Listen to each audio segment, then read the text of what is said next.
तो दोस्तों कैसे हैं आप सभी लोग। आप सभी का स्वागत करते हैं एक और नई वीडियो में। आज हम लेकर आ चुके हैं एपिसोड नंबर 28 को। आई होप हमारी वीडियो आपको पसंद आ रही है। अगर पसंद आ रही है तो लाइक एंड सब्सक्राइब करना मत भूलिएगा और बेल आइकन को ऑल पे सेट कर दीजिएगा ताकि नोटिफिकेशन आप तक पहुंचता रहे। तो जैसा कि लास्ट एपिसोड में आप सभी लोगों ने देखा था किस तरीके से एम्परर और हमारे डीमन क्वीन की फाइट खत्म होती है और हमें पता चलता है कि डीमन क्वीन कोई बुरी इंसान नहीं है या फिर बुरी डीमन नहीं है। वह खुद नहीं करना चाहती थी पर करने पर मजबूर थी और अपनी यांग एनर्जी सभी जिंदा जितने भी लोग मारे गए थे सभी को जिंदा कर दी थी और वहीं पर हमारा एपिसोड समाप्त हो गया था। तभी कहानी आती है इस एपिसोड पर। यहाँ पर हमें डीमन क्वीन यानी कि अब डीमन क्वीन का तो मोड हट चुका है। अब इसे हम हान यूनजी कहेंगे क्योंकि यूनजी इस वक्त अपने ओरिजिनल ह्यूमन फॉर्म में है, तो हम इसे यही कहना प्रेफर करेंगे। तभी सीन शिफ्ट होता है हान यूनजी पर, जो कि अपने बेड पर नाइट में सोने में लगी हुई है। यहाँ पर उसे अजीब तरीके के सपने आ रहे होते हैं और सपनों में कोई इससे कह रहा होता है कि इसकी आंखें देखो, इसकी आंखें लाल हैं और ये कोई डीमन वगैरह नहीं है, हमें इसके साथ नहीं खेलना चाहिए। तभी उसके सपने में हमें किसी को दिखाया जाता है ये और कोई नहीं उसके डैड होते हैं, जो कि उससे कह रहे होते हैं डीमन क्वीन से कि जहाँ से जल्दी से आओ और इस वर्ड को पकड़ो और इसे मार दो। और सामने एक बंदा बंधा हुआ होता है और कह रहा होता है ये जो बंदा है वो जासूस है इमोर्टल्स का,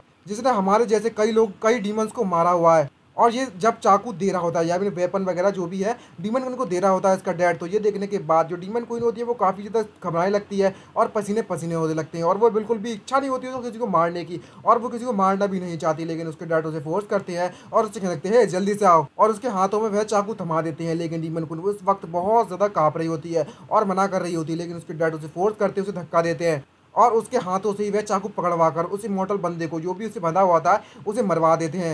ये देखने के बाद और जो डीमन क्वीन होती है, छोटी वाली डीमन क्वीन होती है, उसकी आंखों से आंसू आने लगते हैं और वो बहुत वहीं पर रोना चालू कर देती है घबराते हुए। और जब अब है अपने हाथों में इस तरीके से खून देखती है तो वो घबराने लगती है और तभी उसके डैड उससे कहने लगते हैं जो काइंडनेस तुम्हारे दिल के अंदर मौजूद है वह एक दिन तुम्हारे आसपास जितने भी लोग हैं उसके कारण सभी के सभी मारे जाएंगे। तो मैं तुम्हें बताता हूँ कि तुम इसके बारे में ज़रूर ज़रूर ज़रूर सोचना। और तभी कहानी आती है किसी का हाथ से। जब उस एक तरफ तो दिखाया जाता है कि उसका हाथ खून से सना हुआ है, दूसरी तरफ हमें दिखाया जाता है कि उसका हाथ किसी ने पकड़ा हुआ है। और यहाँ पर वो कहानी किसी ऐसी जगह पर पहुँचती है जहाँ पर जो एम्परर और डीमन फाइट करने में लगे थे उस वक्त, और उसका सपना उसे उस मूवमेंट पर ले जाता है जहाँ पर एम्परर उस वर्ल्ड में जाने ही वाला होता है। और उस मूवमेंट को जब एम्परर उससे कुछ कहने में लगा हुआ होता है और उससे डीमन कुछ कहने में लगी हुई थी अपना मुंह बंद करो और मेरे साथ चलो जल्दी से। यहाँ पर एम्परर ने उससे लास्ट टाइम कहा था कि मुझे पता था कि तुम उस सभी लोगों को जो भी यहाँ पर मरने वाले हो अपनी रिस्ट्रिक्टिव स्पेल से सभी को जिंदा करने वाली थी, लेकिन फिर भी तुमने उस चाइल्ड को बचाया। लेकिन डीमन क्वीन इस बात को सुनती है उससे कहती तुम अपना मुंह बंद करो, मैं ये बिल्कुल भी सुनना नहीं चाहती हूँ, अपना मुंह बंद करो। लेकिन जो एम्परर होता है वो स्माइल करने लगता है और उससे कहता है मुझे पता था कि तुम बैड पर्सन नहीं हो, सॉरी गाइस, मुझे पता था कि तुम कोई गुड पर्सन नहीं हो, लेकिन मुझे ये बिल्कुल और इसका बिल्कुल भी अंदाजा और रियलाइज बिल्कुल भी नहीं किया था अपनी पास्ट लाइफ में कि तुम एक बैड पर्सन नहीं हो। बुरी बुरी तो है, हमें पता है कि वो इतनी ज़्यादा अच्छी नहीं है, लेकिन वो इतनी ज़्यादा बुरी भी नहीं है। इससे यह पता चलता है। इतनी ज़्यादा बकवास के बाद वो चिल्लाती है और एम्प्रेस से कहने लगती है अपना मुंह बंद करो। और तभी वह सपने से जाग जाती है और जागते हुए बहुत ज़्यादा मेंटल तौर पर बहुत ज़्यादा परेशान होती है।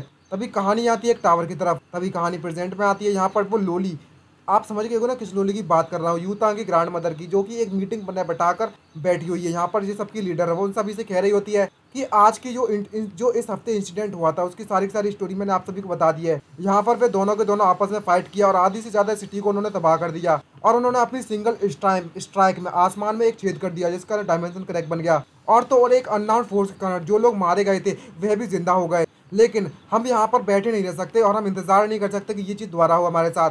तभी वहाँ पर जो एक लड़की होती है, क्योंकि ये दुनिया रिवर्स की, तो आपको बता दूं एक बार फिर से, रिवर्स होने के कारण यहाँ पर जो मोस्ट प्रायोरिटी है वो सिर्फ गर्ल्स को ही मिलती है। लड़के तो आपको बहुत ही ना मतलब छटे हुए मिलेंगे। तभी जो लड़की होती है वो उससे कहने लगती है क्या हम यहाँ पर सिर्फ बैठकर अपनी मौत का इंतजार नहीं कर सकते? तुम्हें क्या लगता है कि हम इतने ज़्यादा इन लोगों पर विश्वास कर सकते हैं? तभी हमें उसके बारे में बताया जाता है ये और कोई नहीं, हेवनली मास्टर की बेटियां होती है, मतलब डॉटर होती है। और जो हेवनली मास्टर यांग इटर्नल लाइफ सेक्ट के यांग त्यान्यू, उनके एल्डर मतलब मास्टर का नाम है इस लड़की का। तभी जो यांग त्यानी होती है वो उससे कहने लगती है आखिरकार हम बैठने के अलावा कर भी कह सकते हैं अपनी मौत के इंतजार के अलावा। तभी हमें एक अंकल को दिखाया जाता है जो कि याओचे इमोर्टल क्लैन मास्टर सेंट याओचे शू होते हैं, जो कि उससे कहने लगते हैं जो स्वॉर्ड एक आसमान को ही चीर फाड़ दे और उसको डायमेंशन क्रैक खड़ी कर दे, आखिरकार हम उसके बारे में कर भी कह सकते हैं। क्या तुमने अपनी लाइफ में किसी ऐसी स्वॉर्ड के बारे में सुना है या ऐसी टेक्निक के बारे में सुना है क्या, इमोर्टल जीव? तभी वहां पर हमें एक लड़की को और दिखाया जाता है जिसने अपनी आंखों को बांध कर रखा हुआ था और ये और कोई नहीं इमोर्टल जी होती है, टाओ सेक्ट की सेक्ट मास्टर। और तभी वे कहने लगती है मुझे इस बात को लेकर बहुत ज़्यादा शर्मिंदगी महसूस हो रही है, लेकिन मैंने कभी भी इस टेक्निक के बारे में नहीं सुना है। तभी हमें ताई स्वॉर्ड सेक्ट ली जिनरान के बारे में दिखाया जाता है। वो बोलती है उससे दूसरे को इस तरीके से एम्ब्रेस करना बंद करो। हमारा जो पूरा का पूरा इमोर्टल वर्ल्ड है वो भी हमारे आसमान में इस तरीके से इतना बड़ा होल नहीं कर सकता। तभी हमें याओची इमोर्टल क्लैन का जो सेंट है याओ किंगजुन वो बोलने लगता है, तुमने बिल्कुल सही कहा, यहाँ तक कि हमारे सीनियर जाओ है वो भी मारे गए थे एक हिट में, तो हमारे बारे में तो कुछ कह भी नहीं सकते। तभी में फिनिक्स ग्रुप जाओ यूतांग को दिखाया जाता है और यूतांग हो रही होती है, वो अपने ग्रांड माँ से कह रही होती है, ये ग्रांड माँ क्या आपने लोगों को यहाँ पर इसलिए इकट्ठा किया है ताकि आप कंप्लेन कर सकें। तभी ग्रेट व्हाइट क्लाउड का जो टेम्पल है वहाँ के क्लैन मतलब एशियन टेम्पल के जो क्लैन है बायून डाओस्ट नन वह उससे कहने लगती है, तुम्हें इतने ज़्यादा रूट तरीके से बात करने की जरूरत नहीं है जाता आई मीन यूतांग, तो अब मुझे तुम्हें बताने दो आखिरकार मैंने तुम्हारे ग्रांड मजाने के सीनियर होंगलिंग के साथ क्या डिस्कस किया है और आखिरकार इस मैटर के साथ किस तरीके से निपटा जाए। और तभी जो होती है वो उसे बोलने लगती है, वह नन उसे एक्सप्लेन करती है और उससे कहने लगती है कि एंशिएंट टाइम से जो हमारा व्हाइट क्लाउड क्लैन है वह ओरेकल्स को गार्ड करके रखा हुआ है और हेवनली पाथ है उसकी सुरक्षा करता है जो कि इस दुनिया को गवर्न करता है। और तो और एंशिएंट टाइम से ही जो हेवंस के द्वारा वर्ड हमारे भेजे जाते हैं उसको हम टीयर्स ऑफ हेवन के नाम से जानते हैं और वो इसलिए भेजे जाते हैं ताकि हम जो स्टेट पाथ है हेवंस का हम उसकी सुरक्षा कर सके, उस ऑब्जेक्ट और जो भी हेरेटिक्स है उन्हें तबाह कर सके। लेकिन जो ओरेकल है उसने हमें एक मैसेज भी भेजा हुआ था, इस टीयर को ड्रिंक करो मतलब इस आंसू को पी लो और हेवंस की सुरक्षा करो जो भी जरूरत है उसके लिए। और अब यूतांग तुम हेवंस की डॉटर के नाम से जानी जाती है। आखिरकार हमने इसके बारे में कभी भी इसके इफेक्ट के बारे में नहीं सुना है तो हमने इसे सील कर लिया था उस वक्त। आखिरकार ये भगवान के द्वारा जो भेजा गया है। तभी यूतांग उससे कहने लगती है, अच्छा ऐसी बात है, तो अब मुझे ये बताओ जो टीयर जो जिस आंसू के बारे में तुम बात करने में लगी हुई हो उससे हमारे बैटल प्लान के बारे में क्या लेना देना। तभी नन उसे एक्सप्लेन करती है, उससे कहने लगती है, जब तुम एक समय पर बीमार पड़ गई थी तब तुम्हें व्हाइट क्लाउड के टेम्पल पर ठीक करने के लिए ले जाया गया था। तुम्हारी सोल थी वो ऑलमोस्ट तबाह हो चुकी थी, तुम्हारे ऑर्गन्स भी पूरी तरह से डैमेज हो चुके थे और उस समय में मैंने बिल्कुल भी हिम्मत नहीं की मैं सीनियर हॉलों को इसके बारे में बता सकूं। और तो और मैंने पर्सनली ऐसा कुछ भी नहीं सोचा था कि तुम्हारे पास ज़्यादा होप नहीं बची हुई सर्वाइव करने की। तभी यूतांग उससे पूछने लगती है, अगर ऐसी बात है तो मैं यहाँ पर ठीक और चंगी क्यों खड़ी हूँ। और तभी इन्होंने उसे बोलने लगती है, वो इसलिए है क्योंकि उस समय पर हेरेटिक्स की अपीयरेंस आ चुकी थी और वो हमारे करंट वर्ल्ड में भब्बर मचाने में लगे हुए थे, जिसके कारण उन्होंने एक डिसीजन लिया और हम सबसे ये शर्त रखी कि टीयर जो हेवंस के द्वारा भेजा गया है उसे खुद का डिसीजन करना होगा कि उसे किसके पास जाना है। जिसके कारण जो टीयर था टीयर ऑफ हेवन वो उसने अपनी सील को तोड़ दिया जिसे हमने 1000 सालों से प्रोटेक्ट करके रखा हुआ था और उसने तुम्हें चुना अपने साथ मर्ज करने के लिए। और जुओ यूतांग उस समय से ही तुम हेवंस की डॉटर के नाम से जानी जाती है और उस समय तुम हेवन डॉटर बानी गई थी। तभी भी जो बंदा होता है वो उससे कहने लगता है, अच्छा अब मुझे समझ में आया, जो हमारी हेवंस डॉटर है वह हमारा ट्रम्प कार्ड है, इसका मतलब ये हुआ कि हमें जुओ यूतांग को प्रैक्टिस करने में मदद करनी होगी। तभी वो बंदा होता है एक और लड़का, वो उससे कहने लगता है, आखिरकार तुमने हमें इसके बारे में पहले क्यों नहीं बताया मिस जाओ, आखिरकार तुम हमारे याचू क्लैन से किस लड़के को पसंद करती हो और जिसको भी तुम पसंद करती हो हम उसे अपना तुम्हारा कल्टीवेट पार्टनर बना देंगे। तभी जो होंगलिंग होती है वो उससे कहने लगती है, नहीं हम ऐसा नहीं कर सकते, अगर तुम किसी वुमन की पावर को और भी ज्यादा स्टिमुलेट करना चाहती हो और ज्यादा बढ़ाना चाहती हो तो हमें प्योर यंग बॉडी को ढूंढना पड़ेगा, उसके बाद हम डबल कल्टीवेशन करेंगे। तो आपको पता ही होगा कि डबल कल्टीवेशन का मतलब क्या होता है, सिर्फ यही हमारे पास एक रास्ता बचा हुआ है। ये बात सुनने के बाद यूतांग कतई शॉक होती है और वो अपनी ग्रैंड माँ से कहने लगती है, क्या आप इस बात को लेकर सीरियस हैं ग्रैंड माँ। तभी जो जिनरेन होती है वो यूतांग से कहने लगती है, यांग बॉडी एक ऐसी बॉडी होती है जिसमें इमोर्टल ऑरा बसा हुआ होता है और अगर इस बॉडी का कोई मैन तुम्हें मिल गया तो ये तुम्हारे लिए काफ़ी ज़्यादा फायदेमंद होगा।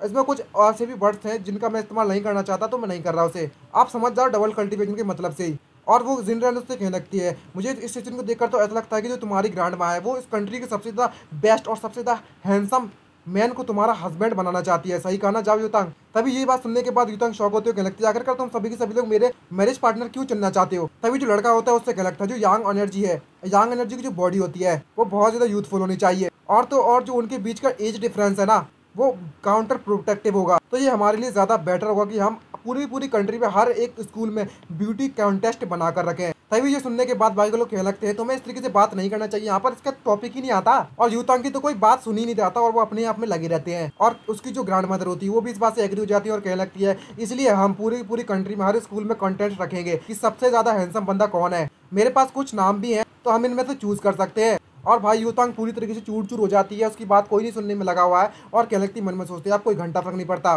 तभी नेक्स्ट सीन शिफ्ट होता है हान युनजी की तरफ। यहाँ पर जो लेले होता है उसे इंफॉर्मेशन देता है, उसको सुनते ही वो कहने लगती है, क्या तो ये लोग जो फिनिक्स ग्रुप वाले हैं वह लोग ब्यूटी कंटेस्ट रखने वाले हैं। यहाँ पर उसे बताता है कि जो फिनिक्स ग्रुप वाले हैं उसने जाओ यूतांग के लिए मैरिज पार्टनर ढूंढने के लिए वे लोग इस कंटेस्टेंट को रखे जा रहे हैं जो कि डॉटर ऑफ द हेवन से डेस्टिनी है, ताकि वह डबल कल्टीवेशन कर सके और अपनी पावर को ग्रो कर सके। और इस कंपटीशन का जो फॉर्मेट है वो ब्यूटी कॉन्सर्ट होगा स्कूल में और अगर हमारी इंफॉर्मेशन बिल्कुल करेक्ट है तो उसमें मेरा भी नाम होगा और तभी जो हान यूजी होती है उससे कहने लगती है, अगर ऐसी बात है तो मैं चाहती हूँ कि तुम उसमें सेलेक्ट हो जाओ, ताकि हम उस फिनिक्स ग्रुप में अपनी नज़र बनाए रख सकें और उस चिल्ड्रन ऑफ द डेस्टिनी को भी, I mean daughter of the destiny. और तभी जो लेले होता है उससे कहने लगता है कि वहाँ उन लोगों ने एक और टॉपिक पर डिस्कस किया था बात, कल्टीवेशन पार्टनर सेलेक्ट करने के अलावा भी। और वो बताने लगता है कि जो कल्टीवेशन वर्ल्ड है, इस इमोर्टल वर्ल्ड के, इस दुनिया के पूरी पूरी दम लगा देंगे ताकि वे हिज मैजेस्टी और एम्परर के बारे में पता लगा सकें। तभी ये बात सुनने के बाद हान यूंजी उससे कहने लगती है, तुम जा सकते हो। तभी हान यूंजी अपने पौधे पौधे को संभाल रही होती है और कह रही होती है मन में सोचते हुए, हमें उस फाइट को गुजरे हुए 1 हफ्ता बीत चुका है और मेरा ऑरा अभी तक रिकवर नहीं हुआ और मेरी बॉडी इस वक्त बहुत ज़्यादा कमज़ोर है। और तो और जब से मैं इस दुनिया में आई हूँ तब से मेरी जो फाउंडेशन है वो भी कमज़ोर हो चुकी है। मुझे पता है कि जो जो वर्ल्ड है वो इतनी ज़्यादा डेंजरस नहीं है, लेकिन जब से उस मेरी मैजिक स्वॉर्ड ने रिबिल्ड किया है तब से जो सिचुएशन है वो बहुत ज़्यादा बेकार हो गई है। और अब तो वह एम्परर और जो डीमन स्वॉर्ड है वो मेरे एनिमीज़ हैं और जो सिचुएशन है मेरे लिए बहुत ज़्यादा अनफेवरेबल है। मुझे कुछ समय के लिए अपने आप को रोके रखना होगा और एक बार मैं रिकवर हो जाऊँ तो उसके बाद मैं उस डीमन स्वॉर्ड को ढूंढूंगी, लेकिन अभी के लिए मुझे हान यूजी का रोल निभाना होगा। और तभी वो जाकर एक पॉट खरीद लेती है और वो जो ओनर होता है वो उससे लगता है कि तुम्हें मूनार्चिस पसंद है। तभी नेक्स्ट सीन शिफ्ट होता है जूए की तरफ, जो कि अपने मास्टर जाने के लिए लिनमो से चिल्ला रहा होता है और वो लिनमो को हमें दिखाया जाता है जो कि प्रैक्टिस करने में लगा हुआ है। जूए से कहने लगता है, मास्टर क्या आप ठीक है? तभी लिनमो से एक्सप्लेन करता हुआ कहने लगता है, क्या मैंने तुमसे नहीं कहा था कि तुम जा युतांग पर नजर बनाए रखना और क्या सिचुएशन बनी हुई है पेपर डॉल से। तभी जूए वहाँ पर आता है और उससे कहने लगता है जो मीटिंग है वो ऑलरेडी खत्म हो चुकी है। और तो और वह लोग कहने लगे कि जो जा युतांग है वो इस समय पर डॉटर ऑफ द डेस्टिनी है हेवंस की। और तो और वह सभी के सभी उसके लिए एक हस्बैंड चूज करने वाले हैं और कुछ ऐसा ही। मैंने पेपर डॉल के द्वारा कुछ ज़्यादा क्लियर तो नहीं सुना, लेकिन एक बात तो मैंने ज़रूर सुनी और मुझे लगता है कि ये सारा मटेरियल है वो सारा सारा हाई स्कूल के पूरी पूरी कंट्री में हाई स्कूल से रिलेटेड है। तभी जो लिनमो होता है वो कहने लगता है, इसमें कोई दोहराए कहने वाली बात नहीं है, वो लोग चाहते हैं और वो इस बात को, इस मौका फ़ायदा उठाते हुए जो जू यूतांग है उसे और द पावरफुल बना सकते हैं कल्टिवेट में, और वो उस डीमन क्वीन से फाइट करना चाहते हैं। ये तो मेरे लिए बहुत ज़्यादा फैंटास्टिक है। क्या यहाँ पर इसके अलावा कोई और न्यूज़ है? तभी जियो से क्या लगता है, मुझे नहीं पता आखिरकार उन्होंने और क्या कहा था इसके अलावा, लेकिन वह लोग सभी के सभी जितने भी लोग हैं इस वर्ल्ड के, वे सभी सभी लोग हमारे मेरे मास्टर और उस डीमन क्वीन को पता लगाने के लिए ढूंढने में लगे हुए हैं हर तरफ। तभी लिनमो से क्या लगता है, अगर यही तरफ न्यूज़ है तो मुझे अकेला छोड़ दो और मुझे परेशान मत करना। और तभी वो अपने हाथ की तरफ देखता है और मन में सोचते क्या लगता है, अपनी इतनी ज़्यादा पावर इस्तेमाल करने के कारण कंटिन्यूसली ये जो बॉडी है वो बहुत ज़्यादा कमज़ोर हो गई है और फॉरबिडन आर्ट्स इस्तेमाल करने के कारण मेरी बॉडी थोड़ी डैमेज भी हो गई है। बिल्कुल वैसा ही है जैसा जब मैं इस वर्ल्ड में आया था और मैंने अपनी सारी पावर खो दी थी उस समय पर। मुझे लगता है कि लिनमो की आइडेंटिटी को मुझे बचा कर रखना पड़ेगा कुछ समय के लिए। और तभी सीन शिफ्ट होता है स्कूल के रूफटॉप पर। यहाँ पर लिनमो और हान यूनजी अपना गो में गेम खेलने में लगे होते हैं। लिनमो वहाँ पर जीत जाता है और हान यूनजी अभी भी अब खोई खोई सी रह रही है और मन में सोचते कहने लगती, तुम्हें क्या लगता है कि तुम मेरे से इतनी आसानी से जीत गए? अगर मैंने जीतने नहीं दिया होता तो अभी कुछ समय पहले तुम किडनैप हो गए थे, वो भी मेरे कारण। तुम्हें क्या लगता है कि तुम मुझे हरा सकते हो मॉर्टल? हानि उससे कह लगती है, मुझे जहाँ तक याद है कि मैंने तुमसे कहा था कि अगर तुम जीत जाओगे तो मैं तुम्हारी कोई भी एक इच्छा पूरी करूंगी, तो मुझे बताओ आखिरकार तुम्हें मुझसे क्या चाहिए? और दूसरे मन में सोचते कहने लगती है, भाई लाल पड़ रही है सोचती है और कह रही होती है, इस बंदे की आखिरकार क्या विशेष सकती है, ज़्यादा से ज़्यादा एक डेट के लिए पूछ लेगा और कुछ ऐसा ही।